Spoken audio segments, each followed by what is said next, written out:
It's week one overreaction time, NFL fans. So let's talk about four teams that looked worse than we expected and two teams that looked better.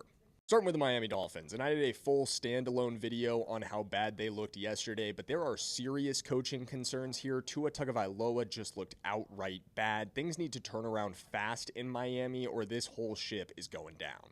Lions definitely fall in the worse than we expected category. First game of the post-Ben Johnson era was a disaster on offense. Jared Goff in the passing game were inefficient. Run game couldn't get anything going. And on 4 red zone trips, they only scored 1 touchdown. Defensively, Seattle showed up well yesterday, but in a game the Niners didn't seem to want to win. With constant miscues on special teams and multiple turnovers, they couldn't get it done on offense either. Someone not named Jackson Smith-Njigba needs to step up in this receiving game fast. Last of the teams that looked worse than we expected, the Cincinnati Bengals. This offensive line has to be better. They let pressure get to Joe Burrow on 41% of his snaps. Absolutely no running game to speak of. 2 yards per carry for Chase Brown, and you can't succeed on offense that way. Just 7 yards in the second half against the Cleveland Browns. You're not going to win many football games that way.